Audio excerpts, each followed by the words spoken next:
There's a funny nickname that some might consider funny, others might not. Which was what? It was called Slapfest. I see. And well, He turned around and looked at me and goes, listen, I can't remember it, but it probably was me. He said, I was a very sick man out there. And that's all he'd really say about it. He was quite charming. Was he? He'd charm the female staff. He'd charm everyone, the male staff, even the prisoners to a degree. I'm Andrew Rule. This is Life and Crimes. Today we have a guest in our studio. His name is Brian Coghlan, and he comes to us after serving something like 26 years looking after prisoners in one of our biggest and toughest prisons. Brian came to work in the prisons after 20 years working as a photographer at the races, which strikes me as a very interesting juxtaposition of two different professions. Brian Coghlan, who are you and how did you become the man who went from taking pictures of racehorses to looking after prisoners at Port Phillip, many of whom were also very interested in racing? Yes, true, Andrew, true. What happened? It does seem like an odd crossover, but I used to work for the VRC or for the Racing Victoria and doing the photographs, and through a series of different things, photography changed a lot. Digital photography became a big part of it, and copyright was an issue, and to cut a long story short, I ended my association with the racing industry and had to find something else. Why prisons? Is it true that you met someone at a dinner party who said, have you ever considered working in the prisons? Is that true? That part of it is true, yeah. I was at a school dinner party and one of the managers from it had only just opened Port Phillip. Was what year? 97. Right. At that age and stage? Yeah, it had opened in 97. This was 98 when I finished at the races. You'd be in your late 30s? I was around about 37, yeah. Yeah. And had to find a different career. And, of course, when somebody suggested a prison, I'm at a dinner party in Camberwell. I'm not expecting anyone to talk about a prison on the other side of town. No, very different. And anyway, to cut a long story short, I looked at it, and the guy I was dealing with was running the industries part of the prison. He was trying to get some industries up and running. Right. And he was talking about getting me over to work under him as a rep, I suppose, to go out and get work for the prisoners. Yeah. But part of that was I had to do the training. So I went in and started the officer training. Right. And how long did that take? It was about 6 or 8 weeks, I think. Where did you do it? Out at a site close to Port Phillip. Okay. Out in Lebanon. Yep. And the training was fascinating. I loved it. And I said to Rob, the guy who'd got me involved, listen, I might try and stay on the floor and actually work in the prison if you don't mind. And he said, I didn't think you'd want to. I said, oh, no, well, this has all been fascinating. And the way Group 4 was selling it back then is they were trying to bring on a sort of a Scandinavian feel to corrections. Group 4, of course, is the private company that was awarded contracts to run private prison or prisons in Victoria. Correct. In parallel with the state-run prisons. Yes, yeah. Yeah, okay. So you worked for Group 4, not really for the Victorian state. Yes, well, I was employed by Group 4, but we worked under all the same rules as in corrections through the corrections and the commissioner's requirements and things like that. So, but we were employed by a private firm, which of course was controversial back then. It was, and they adopted this Scandinavian or Swedish model, which was to treat prisoners sort of as fellow humans, not to stand over them, not sort of that semi-military discipline thing, perhaps use their first names. Correct. And to try and use your own pleasant personality as a tool to keep sometimes unpleasant people in check. Yes. And how did that go? Well, when they first opened up, it was a shit show, to be honest. Was it? It was, the prisoners were just running riot. There was no Pentridge staff. Right. They'd made a conscious decision not to employ Pentridge staff and things like that. And for the first year, which I wasn't there for, it was terrible. They ended up burning down one of the units. Did they? Scarp South. There was no locks on the traps. It was just It was just poorly run. There was no interior fencing, so all the prisoners could mix. It was a really average way. Who designed that? No interior fencing so all the prisoners could mix. That would seem to be a problem. Not many, not very much interior fencing. The protection yard was separated and the management yard was separated, but the rest of the prison was pretty much open. Okay. So there was a lot of standover, a lot of mix. It was just poorly run. How many prisoners roughly when you started? Around about 1,000. So it's early 99 you're there, Yeah. About 1,000 prisoners. Around. You were one of how many officers, do you think? In the staffing numbers weren't too sure, but it was another thing that G4S, now I don't know if it was a money-saving thing or whatever, but they would put 3 staff into around about 60 to 70 prisoners So in a unit. the ratio was not ideal. Not ideal at all, really. It was corporate sort of bean counting, but not ideal. But it was completely different to the CV jails where the staff would be behind screens or behind a desk. CV being? Corrections Victoria, sorry. Right. Okay. And so it was different. We were literally placed right out in the middle of the unit, and hence, no protection around us. We'd have TVs thrown at us, feces, everything. So how'd you go the first week? You go home, and your wife says, "How was work today?" And you said, "Well, I had a TV and 3 bags of crap thrown at me." Yeah. How was that? Well, it obviously wasn't that bad every day, but the good thing about working there was a real sense of camaraderie with the staff in the early days because we were all new to it. Yeah. But then they did bring in some people with correctional history. Right. Now, what prompted that, Brian? Tell the truth. I think we literally had about a dozen deaths in the first year. That's a few. Yes. Was it cholera, plague, COVID? What was it? Or did they start? No, there was a few assaults, a few. I think 65% of them were natural causes. Yeah. But, okay. They probably were brought on a little bit earlier than that. I don't know. I see. Okay. Yeah. And speaking to the directors back then, who were English, everything was weird. Like the contracts they got us to sign, we had 10 weeks sick leave. Yeah. And if you were there for 3 years, it went to 13 weeks sick leave. Good Lord. And just stupid things like that, which we'd never... I thought I'd misread my contract. I thought it said 10 days sick leave, which was pretty standard. Good. No, it was 10 weeks. And they didn't think that Australian staff would exploit it. So we had trouble staffing the prison because everyone would just go sick all the time. Yeah. Anyway, over the years, we eventually lost that in EBAs and things like that. No wonder. Yes, no, it was crazy thinking. And then they're saying, it's a very stressful job. You probably might need a little bit of time off. You can take mental health days and things like that. And, Good Lord. Yeah, exactly. And the net result, though, is things weren't going that smoothly, so they had to get the iron fist inside the velvet glove. True. And when did that happen and how did it happen? I literally came onto the floor, I think, in around about March or so of 99, and Scarborough South had just been burnt down. Yep. The place was in turmoil. Keys were being lost. It was just a shit show. So they got some experienced staff in, and straight away you could feel it. Senior only or what? No, from management down, like ex-governors of Pentridge. Ex-governors of Pentridge. Yeah. Made a comeback, did they? Shane Kelly, Paul Spadano. Former heavyweight champions. Former heavyweight champions. Right. And they actually gave us the permission or whatever to straighten the joint up. Right. We got to a stage. What was the nickname that the staff had? I'm not saying it's a literally true label. No. But there's a funny nickname that some might consider funny, others might not, which was what? It was called Slapfest. I see. And why was that? They literally had to take control of the unit. So anyone who bad-mouthed staff or gave staff a bit of lip, especially the females there, because there was a 50-50 female-male sort of ratio. Right. The word would go out, the prisoners would be called up for a visit, there'd be no visit. Yep. Whack, whack, whack, go back to your cell, watch your mouth. And to be fair, it actually knocked the place straight back into shape. Did it?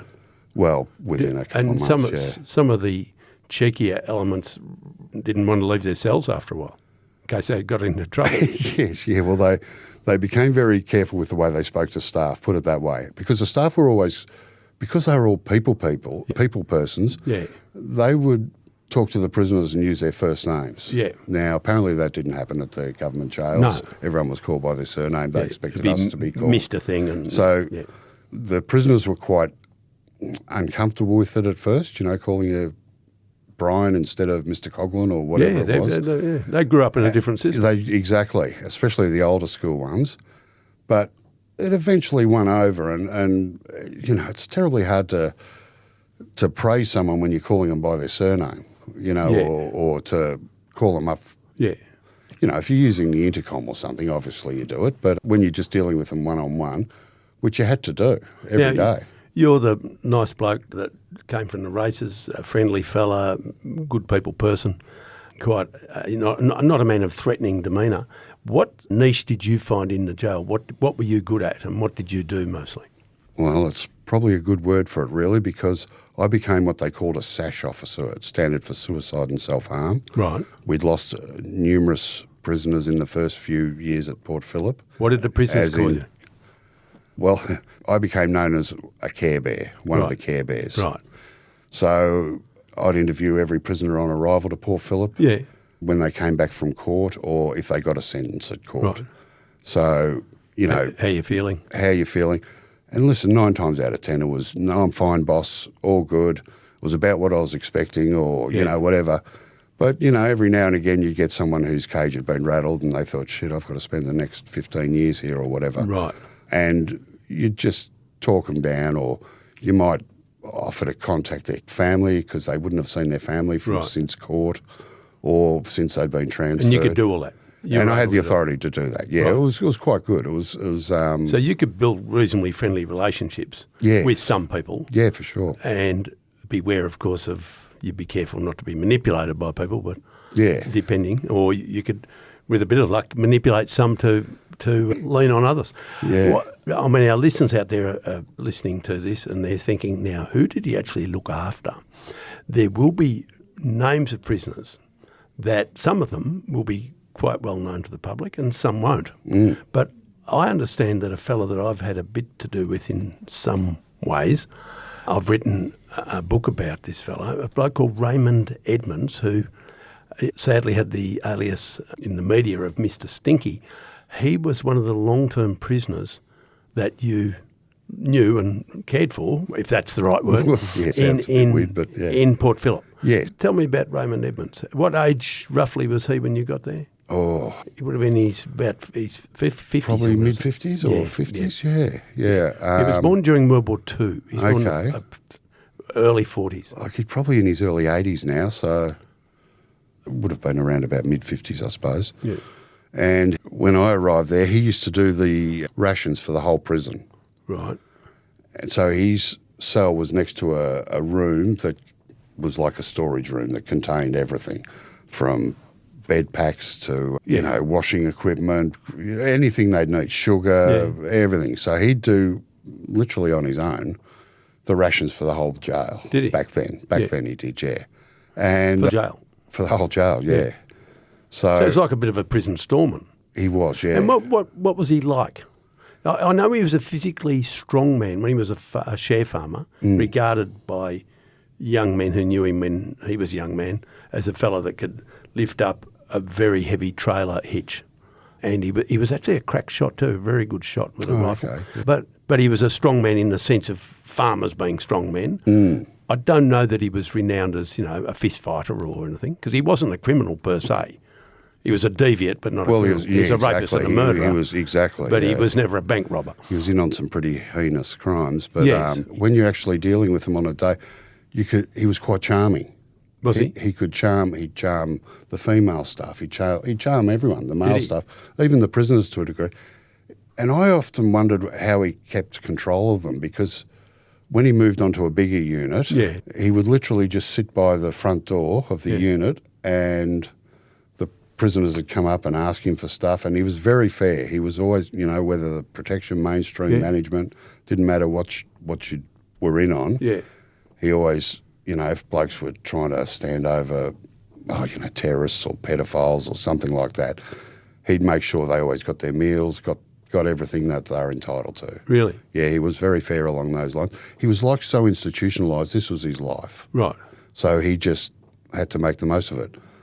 Now, this is just for our listeners' sake. This is a man who, this is his known offences. He murdered a pair of teenagers, Gary Haywood and Abina Medill, in Shepparton, or near Shepparton, in 1966. He also, and was not caught, he was an unknown assailant.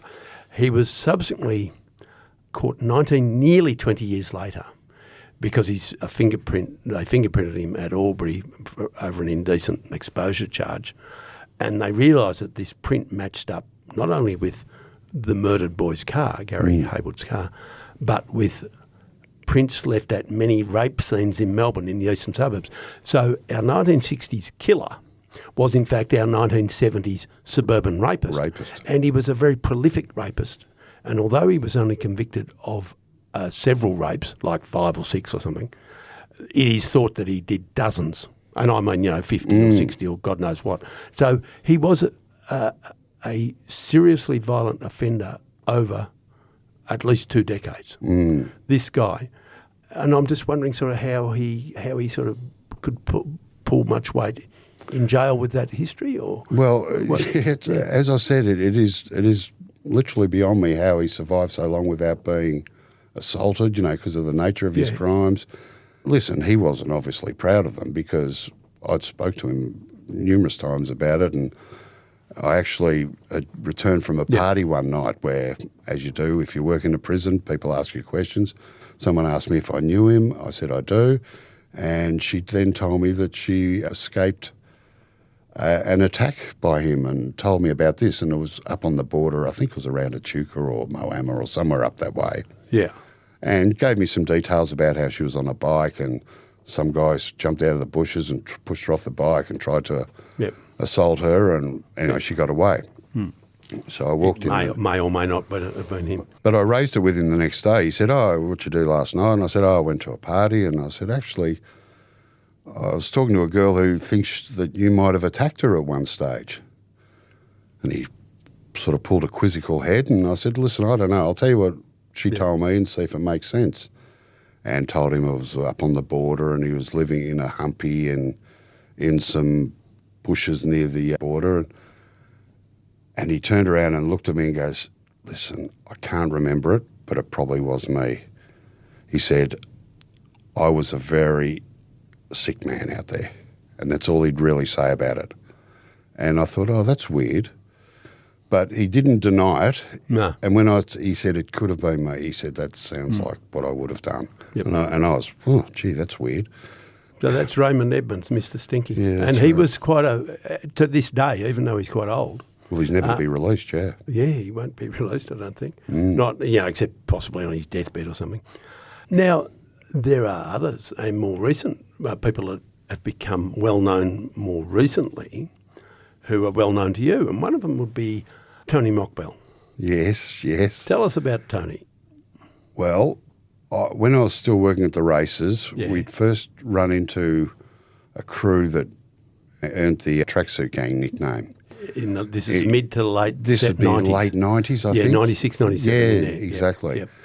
And they'd all turn up in their flashy tracksuits and gold chains, the work, looking the part.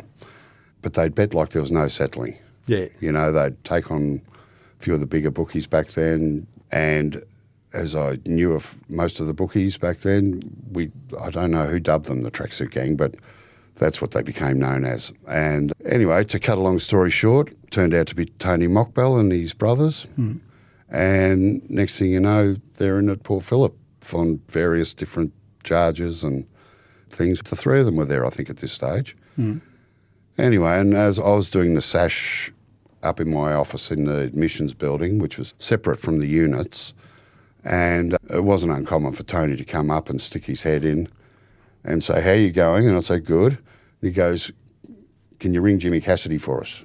Yeah, and that, for our listeners' benefit, Jimmy Cassidy is a Melbourne Cup winning jockey and a very, very good jockey, but a bit of a scallywag. We know that because he was rubbed out as a jockey for at least 2 years for communicating with people like Tony Mockbell and various other gangsters. Yeah, well, yeah. I was all at arm's distance to that, obviously, but I said, mate, I'm sure our phones are bugged too. You're not using my phone. You're not doing this. And then it turned out that My brother-in-law was training horses for him, or my brother-in-law's brother, actually. Oh, I know. Yeah, Jim. Jimmy Coghlan, who's a character. Character. And I rang Jim immediately and said, Jimmy, for God's sake, look at, what are you doing? I said, do you know who these guys are? Because we'd never had any run-ins with criminals or anything like this. Yeah. And he goes, oh, well, I'm starting to hear. And I said, okay, well, just be careful, And he goes, yeah. And he said, listen, all I talk about's racing. And I said, yeah, but this guy's phones will be bugged and everything like that. And he goes, and Jimmy said to me, well, that might explain why my horses keep getting knocked off every time I tip him one. I said, you're tipping it to half Victoria Police, Oh, that's wonderful. Is that right? That's true. Is that right? So, he goes, listen, I know, I've heard all these things about Tony. He said, I just deal with who I deal with. He's fine. He pays his bills. He's courteous. Did he always pay his bills, or sometimes Jim have to remind him via you? Yeah, no, sometimes he'd get a little bit slow, maybe cash flow issues, I'm not too sure. But and you'd mention it to him and he could mention it to someone outside to fix it up? Oh, I don't know if it ever got to that stage, but, Well, he was inside. How'd he pay him? He must have got something. Well, that's true. Must have got a relative or friend to do it. Yeah. Yeah. Possibly in cash. I don't know. I never really went down that track because I thought, oh, God, yeah. I've got to keep away. I've got to keep an arm's distance from these guys. Yeah. But having said that, never had any issues with them. They were always polite. The three of them were always polite. Yep. And always quite funny, quite interesting. Good company. We talked racing a lot. So yeah. They loved it and I loved it. So guys with a sense of humour. Yeah. And broke down a few walls in there. I saw ex-jockeys and I saw, bookies and... Inside? Inside, yeah. Oh, did you? Yeah. And then, give us an approximate idea. First names only. Oh, okay. No, well, there's one that wasn't too famous. He was a rails bookmaker. Everyone dubbed him Fat Harold, but he was terrible. Did he stay fat inside? Poor old Fat Harold came in with a broken wing. I don't know how he got off the boss. So he demanded to be put into the hospital. Oh. And I think they said, mate, it's broken. We'll fix it if it needs fixing, but we can't do any more with it. You've got to go down to the units. So anyway, he did his time. I think he was in on embezzlement or something. Yeah. He was an accountant or something. Yeah. So he was no physical wreck. No. But ex-jock or two? Jockeys, yeah. Mainly things like drink driving and things like that. I remember one from Gippsland that ran down the freeway the wrong way and killed a whole Yeah, family. that one was there. He was there. Yeah, very good horseman. Well. But lousy driver. Yes. And a bad drunk. Yeah. It looks like he's probably given up the grog. And his nephew's riding very well. His nephew rode a double the other day. So, nothing serious with the jocks. They were always just in on drink driving and stuff like that. Although that was a fatality, obviously. Yeah, that was a very bad that was a bad one. Yeah. Yes, but I think having worked at the races gave me that laconical... Yeah. You could talk to them, and they liked it. You sound a bit like Joe Brown, the old-time race caller. Oh, really? Do you remember him? I do, yeah I do. I wish I could have called races. Oh, that would have been good. Oh, yeah. Yeah, so I think that racing background actually made it easier to deal with these people. You were dealing with everyone from, the toffs, the big wigs, and right through to strappers with the bum out of their pants. Exactly. Yeah. And that's handy in jail. That ability. Well, it's proved to be handy over the years. Yeah. So you were in there for 25 or 6 years. So there's other people that have cropped up, come into your view and out again. Like Mockbell went out again because I think now he must have been there briefly, then got out, then did his runner. Did he? Well, he went we in for had a bit the captain. We had El Capitan, the captain of the ship he escaped on. I forget the name of the boat. Oh. The guy who... Yeah. And one of the crew. And the Greek bugs. They loved him. The Greek fellas? Yeah. Were they there? Yeah, they were in. They both died in jail. I can't think of the captain's name, but Issa was one of them. And I think they both passed away in jail. Did they? And because I used to say to them, they'd say, oh, you're not Tony, yeah. And I'd say, what did you say? He goes, no, I never give him up. I never say anything, all of this sort of stuff. So they actually liked him and didn't have any real hard feelings against him, it seemed like. Yeah. But anyway, they obviously knew what they were doing, so... Pretty good at it. And now, and your memories of Tony Mockbell, are you sure that it strikes me that that'll be after they'd brought him back from Greece? Yes. And, he vanished. He got tipped off. He vanished. Everybody said he's run away, and he's at the camel races in Dubai. Or he's in a container that got on a ship to go to whatever. Yeah. And the reality was he was hiding at Bonnie-Doon, and then he did this trick where he sailed in his own yacht that he bought from Western Australia over to the Middle East and then to Greece. Correct. Then he was subsequently arrested very wonderfully in Greece with his wig on, and he was brought back to Australia, and he gets banged up and goes to jail, and that's when I ran into him, yes. Yeah. Now, I think you might have seen at some point Carl Williams. Very early. Carl, when he was at Port Phillip, though, he was a nobody. Literally just you wouldn't have paid attention to him. And what happened next? Did he? Well, that's when it kicked off, when he got out, and we had, I think it was Jason Moran in there at the time. Jason was going to go down to Fulham, I think, and wouldn't go. I think it was maybe from a bar Blue in King Street. Yeah. Him and Alphonse, I think, went in and smashed up a bar. That's right. And that led, of course, to Alphonse being murdered by Jason Moran. Yeah. When I say Carl Williams was there, he was there, but he was a nobody who was there. And then when he came back in later, he went to Barwon. He didn't come to Port Phillip because there's too many underworlds. Later on. At Port Phillip, he was pretty much a no one. He wasn't any trouble or anything. No one thought anything about him, really. We might leave our first episode there. Thanks, Brian, for joining us, and we look forward to talking to you again. Thanks, Andrew. It's been a pleasure.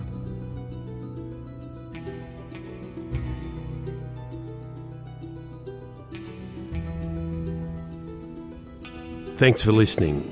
Life and Crimes is a Sunday Herald Sun production for True Crime Australia. Our producer is Jonty Burton. For my columns, features and more, go to heraldsun.com.au/Andrew Rule, one word.